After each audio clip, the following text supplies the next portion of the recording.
Alright, welcome back everybody. You are watching the Premier League Season 3. My name is Triumph-Man and I will be casting this match between Virtus.Pro on the dire side up against Team Empire on the Radiant. Now these two teams are locked at 4 wins out of 4 games apiece.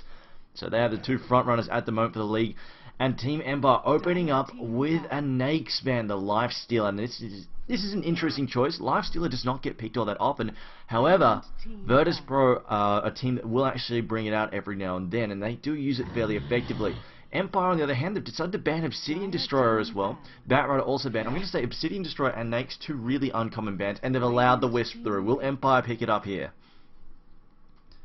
We'll see if Empire decides to get their hands on it, because of course we know exactly how nasty they are when you let them play those Wisp combos. Perhaps Virtus.Pro are hoping that they can pick up the Chaos Knight. They're not too worried if a Tiny or a Sven or a Pudge gets popped out instead. But Virtus.Pro, I think we may see a Wisp pick here, and then Virtus.Pro may open up with a Chaos Knight, and then, well, they've allowed Jakiro through, so I'm expecting to see a Jakiro as well. That or a Darkseer might pop out instead, who has also managed to slip through. Empire, really, some interesting bans, some unconventional bans, allowing us with some different choices here. In fact, I'm just going to double check we haven't got... Alright, nobody's had any issues there, or random misclicks or something. But there we go, Empire, they just, okay then, Empire decided to open up with a Jakiro pick. Virtus.Pro now, they have the option to try and go for the Wisp and then pick up a combo for it later. But I'm not sure, it looks like Empire though, they might just go for, if Chaos Knight doesn't get picked here, they might just go for a Jakiro Chaos Knight instead, and say, you know what, we'll let the Wisp slide for tonight.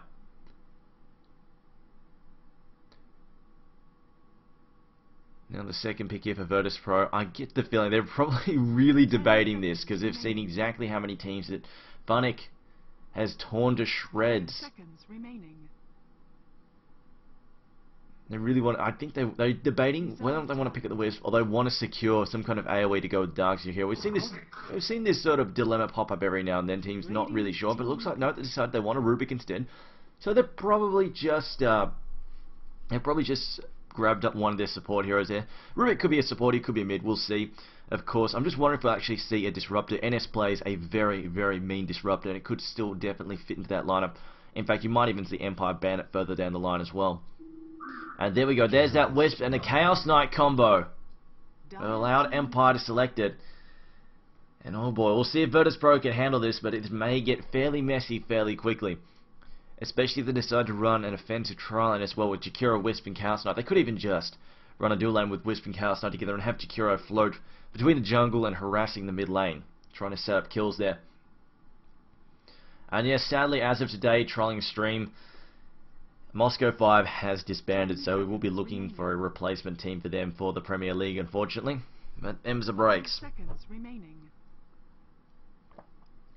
Now the final pick here for Virtus.Pro. Before we go over into the second banning phase, will we see NS get his hands on Disruptor? I think they might be just looking for... It depends how they're going to play Rubik. Rubik, of course, is a very viable solo mid. As we saw yesterday, Sing Sing playing Darkseer solo mid as well. Also definitely a viable choice, but fairly unconventional. And here we go. Virtus.Pro decided, you know, let's get their hands on the bounty hunter. So they really don't want Empire to get their hands on that suicide solo, because once they start ganking with Wisp and Chaos Knight, that really allows them to ramp up the track factor. But now the third ban here for Empire. Just looking at Virtus.Pro, they are hurting for some supports here at the moment. They could do with some supports. I would not be surprised if we see Disruptor banned out as well. They might also, of course, decide to get rid of some of those big AoEs. Of course, Tidehunter with Ravage, Black Hole from Enigma. Those are also definitely good choices to remove as well. 10 seconds remaining. And we'll see here. 5 seconds remaining. Third ban again. Empire didn't take their time with this one, and there we go. Enigma's going to be banned out, just as we thought. Some fairly nasty AoE combo potential, as well as the fact that all round, like, just Black Hole, if you open up with a good Black Hole, it can really just completely set up a great macro par, and of course, and that's another really, really useful stuff. At the moment, I've got to say, Empire, they have a very scary lineup, mostly because they have a fairly foolproof lineup. They've got Wisp with a stun, Chaos Knight with a stun, Jakiro with great AoE stun. That in itself is fairly difficult to deal with. On the other hand, Virtus.Pro, they don't have the same kind of just instant lockdown capabilities, and they're going to have to... Oh, wow, this is going to be difficult for them. They don't want to split up too much. If they split up too much, it's going to be fairly easy for Wisp and Chaos Knight to start picking people off. At the same time, I don't know if they can force. They don't really have a lineup that is good for forcing team fights just yet. Rubik's got Radiant some team. nice steals, but he doesn't really have any huge spells to steal at the moment, unless he can get his hands on a nice Ice Path or something, but we'll see. Invoker also being banned out by Virtus.Pro. And you wonder why he's getting taken up. Mostly because the Exort Quas Invoker, of course, basically you just sit him in the side lane or in the mid, and he just assists with the ganks. Just really make sure that those ganks from the Wisp and the Chaos Knight and potentially Jakiro land if they are going for the offensive, try them with the Sun Strikes. It is a very, very useful strategy. We also see Virtus.Pro banning out the Clinks, making sure they can't get their hands on it. Of course, that's the other thing you could do. You could put Clinks as a solo mid. And the Wisp and the Chaos Knight put a lot of pressure on. This just buys time for Clinks to get a lot of farm happening. And once Clinks gets his farm happening, if he gets that early, if he gets it really early Orchid, it is very, very painful. The amount of damage he can amplify quite quickly. To Empire, though, deciding to ban out the Enchantress. I think they're worried about their weak lane being abused at this point in time. In fact, if they ban Enchantress, they may... Oh, no, wait a minute. They ban Anti-Mage instead. Okay, then I was about to say they might actually ban off Chen. They're not going to... I doubt they'll pick Chen. They've already got Wisp and Jakiro, so that would be fairly unusual if they went for a Chen after this. We've also had the Tidehunter banned out by Virtus.Pro. That could have quite easily fit into Empire's plan. They're using him as a solo, especially if they're running the Chaos Knight, Wisp and Jakiro as the offensive try. And you could quite easily put the Tidehunter into the safe lane and just have him farm there. But Undying the next pick. I think we may actually see Undying get a fair amount of farm here. They could even dual lane him. In fact, they might have been planning to. They could even be planning to dual mid and let's dual Jakiro and Undying together and just try to make that a fairly strong lane. Of course, Undying quite painful to try and attack against early, and Jakiro with plenty of slow, plenty of lockdown. You combine that with the zombies, it's very difficult to shut them down in the lane. The fourth pick here for Virtus.Pro. They're definitely hurting for some supports, I think. And there we go. No, they'll go for the Queen of Pain. So it looks like Rubik will be a support. Radiant team. And their last pick will be another support. Disrupt is still in the field here if they do want to pick it up at NS. And that would be a fantastic pick up against the Chaos Knight, actually. It would prevent Wisp and Chaos Knight just porting into the middle of the fight, because basically Disruptor could just instantly send Chaos Knight away. So I would not be surprised if we see Disruptor picked up here for a Virtus.Pro. It would fit up there. It would fit their lineup quite nicely. Give them some great AoE to go with Darkseer, and on top of that, it is a very, very nice counter to the Chaos Knight and Wisp with that Glimpse spell. Now the fifth pick for Empire. I think they could do with. I think they're looking for a solo mid here to go toe to toe with Queen of Pain, unless they're playing for the dual mid, in which case it's looking for a solo safe lane. And they've got a few options. There's plenty of heroes that can solo quite easily at the moment. We've got heroes like Windrunner still left on the board, so Empire, they're not exactly hurting for options here. They have plenty of heroes that they can choose from.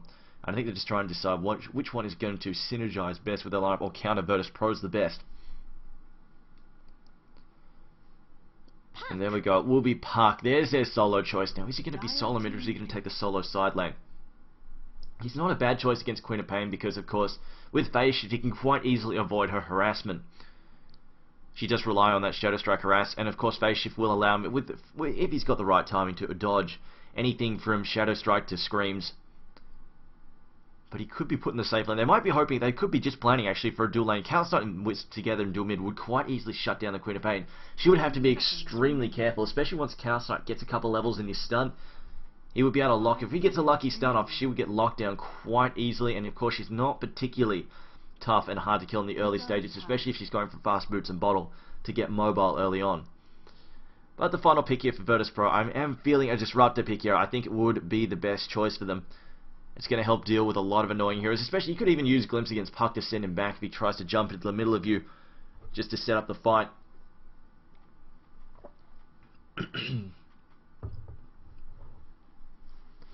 Some people complaining about lag. Let me just double check.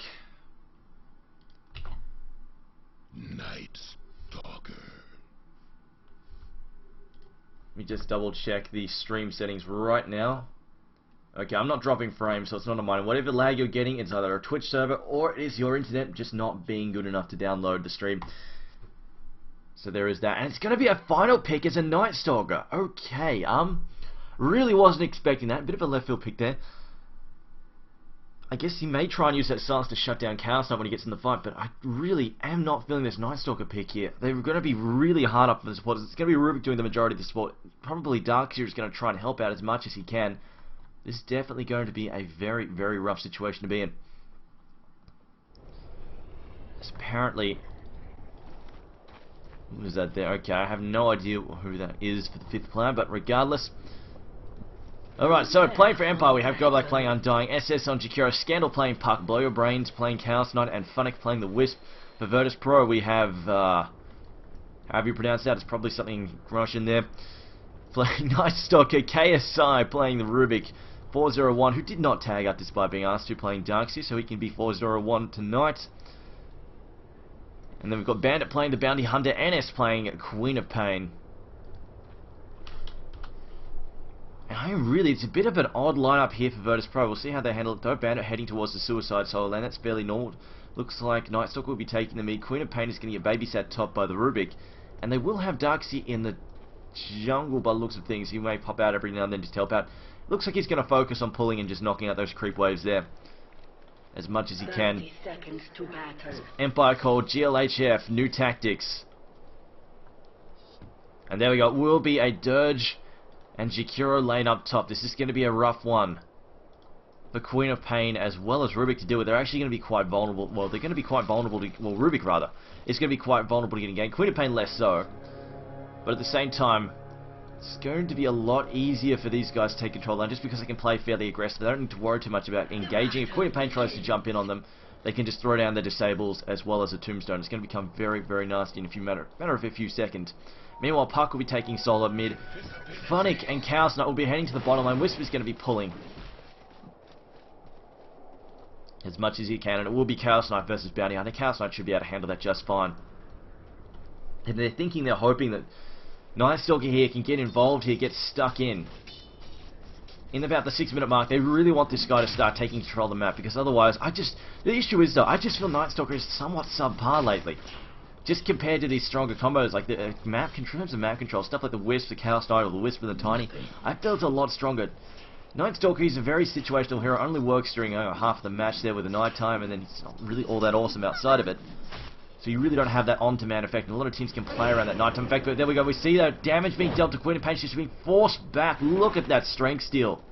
The decay. Really ruining Tame My Wild's Knight there. Making him so squishy. In fact, if he gets locked down in that, once the Ice Path gets leveled up, if he gets locked down to that, it's going to be very, very difficult for him to survive.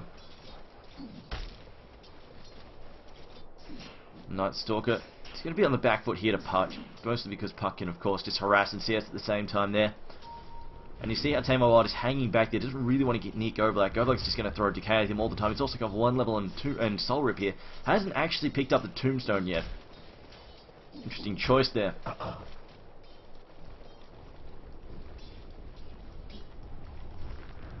Queen of Pain. I suppose it's just going to be necessary, just because it'll have it. Well, he'll probably get the Tombstone in a minute, but for the moment, as we see the Decay go there, it doesn't manage to latch on anything. Now SS taking some damage there. There's that Soul Rip healing him up though. NS going to be taking some damage as well.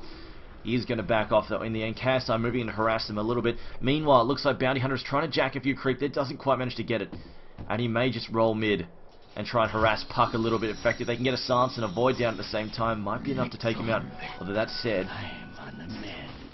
he will be heading back towards his own lane, picking up a regeneration rune there. In fact, Night Stalker doesn't actually have his silence just yet. We'll see if he goes for the Crippling Fear at level 4, if he just goes for the full-on Hunter in the Night. There's a couple of different builds that some Night Stalker players use. Some bother to get the early level in Fear, others don't, and just get 2 levels in their speed, just to help them move around a bit faster. Just going, you know what, I'm just going to rely on somebody else's stun. I'm not going to rely too much on needing that silence. We see the Radiant side utilising that hard camp pull there very effectively, denying part of their creep wave. Meanwhile, I'm just going to Chaos Knight over here, 13 and 5. Bounty Hunter 3-0, not having a great time there, still struggling to stay on top in terms of CS. Now we've got Jakiro headed back to the top lane. Meanwhile, Puck moving back up from the bottom room, doesn't find anything though by the looks of it. He does have a bottle in the stash. We'll be shipping that out fairly shortly. See, they're harassing last hitting at the same time. Puck, of course, are looking for levels is the main thing, and a bit of counter warding being done there by KSI. Just getting rid of some of that map control is going to annoy Puck somewhat. You know, he's not going to have vision for the 4-minute rune, most likely. Meanwhile, up at the top lane, 5-1 for Dirge. Queen of Pain definitely ahead on 14 and 2. Dirge hasn't really been able to get stuck in last year. I think they've sort of backed off ever since Darkseer came and interrupted them for a few seconds. Decided to play it a little bit safer. Meanwhile, Darkseer stacking and stacking and stacking there. Triple Wild Kim Warchief camp. Meanwhile, mid, Puck currently sitting on 13 and 4. Night Stalker 13 and 6, so he's ahead here on terms of CS there. Stout Shield absorbing most of the harassment. Meanwhile, we've got Queen of Pain driving them back just again. She's picked up her boots so far. Undying still looking for his... I think he's probably just looking for arcane boots early on. It's fairly stock standard stuff for Undying. Meanwhile, they could possibly be contemplating gank on Bounty Hunter. They do have a dust. In fact, I think they've taken a run on Bounty Hunter already. They have popped the dust. Bounty Hunter obviously managed to avoid that in the end there. And an invis room being picked up at the top point by Darkseer. He's mostly cleaned up that camp as well.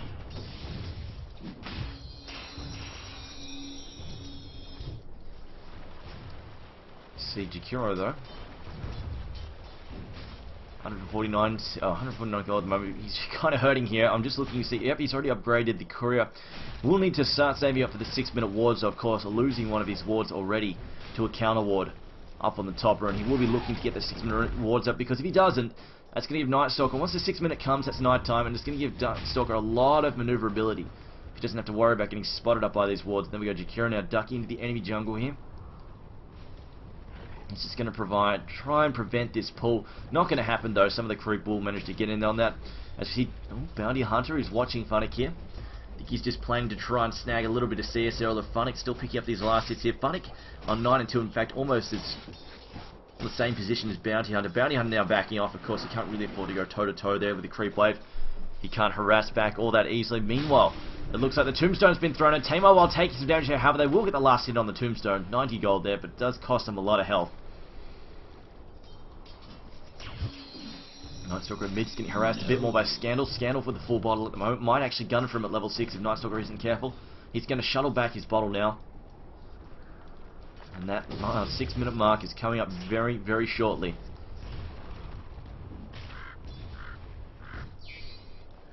Meanwhile, Bandit still struggling to get anything there. Has gone for a poor man's shield early on. To see NS. He's thinking about, he's going to go and try and cut him off for the 6-minute rune here, but probably going to go and contest, but no, changes his mind. Jakiro's going to head down there. He sees Jakiro by the rune and says, you know, I'm not going to bother. Meanwhile, we've got the Scandal camp at the bottom room there. Bounty Hunter's there as well. They get the stun down. Pop the dust as well. They're going to gun for Bounty Hunter here. Here we go. Scandal going to jump in on top of him. The Wisp Guardian Odds are going to take the last hit there. Puck with the double damage as well. And there we go, easy first blood for them. Unfortunately, Bounty Hunter not expecting the dust for some reason. SS now backing up, about to be in some trouble. It is nighttime, dual breath out there. He's trying to back off. We've got another void coming 3 seconds. However, he's going to back off. Unfortunately, that was not a great ice path there. We've got Night Stalker dancing back and forth. Unfortunately, snaps the tether and will kill himself there. As Night Stalker getting picked off by a creep in the end. Managing to dance back and forth. Really not sure where that ice path was going, but the illusory orb also not managing to land either. Tower is under attack. The push on the bottom lane there. Bandit now looks like he's building towards possibly, that could be an early earn, it could be an early Medallion of Courage as well. Of course, negative armor really, really effective. Puck harassing in the mid, some more just farming. Still Undying, still working towards this Arcane Boots. Getting close. Once he gets the Arcane Boots, he can really start spamming. There we go. He's gone for a very standard build. 1 in Decay, 1 in Soul Rip, and then he maxes out the Tombstone as fast as he possibly can. Meanwhile, an early gem on Chaos Knight there. That is really going to upset Bounty Hunter. He cannot do much, and there we go. Night Stalker has lost his wings already. We see the Reality Rift in. So can they get a kill here? They need a couple more hits there. Bandit going to heal himself up with a wand. And Wisp dies as Chaos Knight decides, you know, I'm not going to risk the gem. I'm going to back up. Blow Your Brains getting the hell out of there. Meanwhile, it looks like Decay going to be getting popped there on Tamar Wild. He's trying to back off. He's been slowed down there. Can we see a long-range ice path? No, we can't. Jakiro still... Ooh, this is an interesting choice here. Jakiro, you see this? He's only gone for a level 1 ice path. He's gone for 2 levels. He's gone for 3 levels in Dual Breath. I think he's done this mostly because he realizes without a second stun, even with the maxed out ice path, there's not much he can do to pin down the Queen of Pain long enough to kill her. So he says, you know what? Let me just increase my harassment and killing power here by getting in a level in Liquid Fire, as well as picking up 3 levels in Dual Breath. Invisibility Rune being picked up there by Night Stalker. Nope, they're from the bottom room there, as it looks like he is visible though, of course, with a gem there. He may get away though. Rubik also back off. Wisp now currently stuck on the high ground, trying to eat his way through the trees there, and will back off successfully. Wisp now, he has the bottle. I believe that actually belongs to Chaos Knight, possibly. Well, not actually. Chaos Knight has all these items there. As meanwhile, Queen of Pain gets the kill there on the top lane. He picks off the Dirge, exactly what she wanted. Actually picked up the ult at level 8 there. She's got the maxed out Scream. Only went for 1 level. Only went for one level in her Shadow Stroke. Realizing it's not that useful there. They pick up Night Stalker again though. Can they run down another hero here? Ice Path going to catch KSI. Have we got some more spells here from Puck? Puck throwing the Illusion Orb. The vacuum back there from Darkseer. Now KSI getting boxed into a corner. Funnick trying to run him down. There's the telekinesis throwing where a Rowdy ripped over the trees though. Chaos Knight going to pick himself up a kill. Dual Breath through again. Puck gets on. No, Whisk gets taken out there. Puck's still in the mix though. He's going after Bandit. Bandit needs one more hit. He goes in the tower, tracks him up. Fading into Invis though. Will allow him to get away. However, the great Ice Path there from SS. Picking up a kill. And now the creep with the Iron Shell, actually they do need to back off from this being sped up there by the track as well. Puck actually taking a fair bit of damage to that, will actually blink away. And now Chaos Knight being slowed down, throws a 2-second stun in Night Stalker's face. Here comes West charging in here, gonna tether up as well. They're gonna go for the kill, possibly there's the Reality Rift, the Guardian Orbs as well, the Soul Rip on top of that. Night Stalker still running for his life, a Chaos Bolt and Ice Path, they get another kill. And Wisp is gonna take Chaos Knight home for a heal. Great counter-attack there by Wisp, who did die in the skirmish, however, came back immediately with his ultimate and set up yet another kill. Meanwhile, Dirge in the mid lane as well. Soul Rips away, has picked up his Arcane Boots now. And we have NS headed back to the bottom lane. They're just going to stop that push. Meanwhile, gold-wise, it is about a 2.5 thousand gold lead for the Radiant side. It is also about a 1,500 experience lead as well for the Radiant. KSI feeling very, very poor at this point in time. 10 minutes in, doesn't have any boots, doesn't have anything except a couple of GG branches, just denying that rune there. Doesn't want to get any closer than he has to. Wisp also picking up another kill there. They go for another, did they go for another teleport there? No, they didn't. Looks like they just teleport out of the lane there. They're just going to head back though. And go right back to farming, but they'll be ready to gank in about another what, 30 seconds, 20 seconds, and they can just jump around picking up these heroes. Meanwhile, Tamewai Wild, this is going to come down to him, I feel. He's definitely going to need to get his farm happening. Night Stalker really didn't have the best of starts. It's 10 minutes in, 27 and 14. He's not looking all that great. Has also died as well. So he does need to get back into the swing of things, and it's going to come down to Queen of Pain. An early tower down for Empire, and they're slowly taking control of this match. But Queen of Pain definitely needs to get some momentum back for a team. And here we go. They're thinking about jumping in on someone, I think. Wispy's popped the orbs. They're looking for somebody here. I think they're considering charging in there on the Bounty Hunter. Bounty Hunter, though, backing up. It looks like they will have no such luck. There's Puck also smoke up. In fact, they're all smoke up. It's going to be a 5-man push here from Empire. They were looking for a gank before they went for the push, but they say, you know what, we've got 5 here. Queen of Pain appears to be busy. Rubik's also up in the top lane. Darkseer's too busy jungling and stuff. Let's just push this 5. We'll take this tower extremely quickly. See Jakiro there also. Oh, looks like Jakiro will be building the urn for his team. Of course, a really good item for him. Does help him bulk up just a little bit. Wisp also. Looks like he's building himself Tranquil Boots at the moment. Although it could also be a mech as well. Mech would be a really useful item for his team. On top of that, so we see the target drop fairly early. This is going to give Wisp and Jakiro lots of nice early items here. They do need that early farm there. NS tries to hold things off with an Iron Shell. Not going to happen though. Reality Rift gets cancelled by line of sight. They may actually get away here. Oh, Reality Rift again that nighttime, saving 2 heroes in a row there. And a Reality Rift finally landing, although the silence there from Night Stalker going to save him there. A vacuum back on Funnick. Funnick about to get picked up, heals up there. Ice Path through. Funnick gets picked up. Dirge ulting. Macro Part doesn't hit anything. A Reality Rift again. They're going after KSI. Can KSI flee? No, he can't. The zombies slow him down. Even too much for the track there to deal with as well. Illusion Orb going over the top again. Doesn't find anything going. They pick off 3 for 1 though. A great trade again for Empire. And we just see this gold lead mount. 5k plus gold lead at the moment. Experience-wise though, this is the issue. Jumping up to about 2,500 lead now. And the push on the tower continues as well. They should be able to do some serious damage to this as well. Just going to nuke down that group wave. I actually don't mind this. You know what? They've got enough stun at the moment. He's just gone, you know what, Jakiro just said, you know what, let me just get some early firepower here. This team's more about pushing, more about getting stuck in. They're just going to get in there with the Go Black, with his swords, heal them up, keep moving in, throw down the tombstones, moving with the liquid fire as well, and just bust down these towers. There is an item on the way though. Looks like it's got some wards as well as the rest of Jakiro's bits and pieces. And the threat here continues. It's a Reality Rift, the Phantasm as well. They're going to jump in on top of NS. NS in some trouble. They're going to try and finish or not. Wisp actually going to go for the finish. Can he get a Reality Rift there? The zombie actually going to get the kill there from Dirge. You see Bandit just farming those little zombies if he can. Just get a little bit of experience, a little bit of gold out of it. Tamewai Wild also back up. Unfortunately, this is not looking good for Virtus.Pro at all. I think they will definitely regret giving them this Wisp Chaos Knight.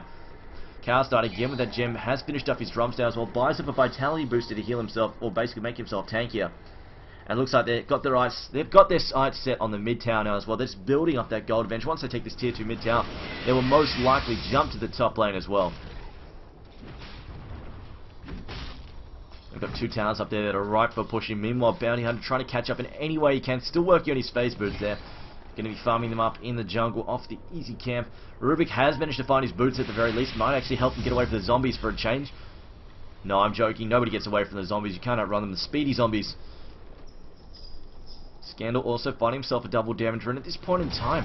It's not much, like, as you can see, like, they've got this big dead zone, although there's Night Stalker holding up. It's not going to last very long, though. Now, all they've got to do, all Empire have to do is disengage for a few minutes, and Night Stalker's going to be so useful. Oh, you know what? They could just kill him. They throw down their tombstone. There's Queen of Pain ulting in as well. She does a lot of damage. Macro Pie gets in. We've lost 3 through the die there. Only Wisp is down for the Radiant, and we have Tame My Wild knocked out as well. Too many stuns, too many zombies, too much damage, and a GG is called at 15 minutes. I know some people are saying, what the hell with the premature GG, but in all honesty, there was not really any way that Virtus.Pro could come back, and I really just feel that this is the Night Stalker pick, not fantastic, because as it comes down, it's just not that effective in the early team fights. And you've got stuff like, you've got Chaos Knight, you've got Puck to set up the team fights, you've got Chaos Knight, you've got Undying in the middle of that fight with his zombies, Macro Pyre, Dual Breath, Ice Path. Your team just doesn't, when you've got all these, solo heroes like Bounty Hunter, Night Stalker, just all these solo single target heroes, sure it's a nice ganking combination, but you're trying to out-gank a Wisp and a Chaos Knight. It just doesn't really work all that well. And really the only teamfight presence, the only serious teamfight presence they had was Queen of Pain. They didn't really have a huge teamfight presence yet from the Darkseer. His wall really wasn't at this, his wall was not a high enough level. The enemies were not a high enough level to really make the wall effective either, so as it was,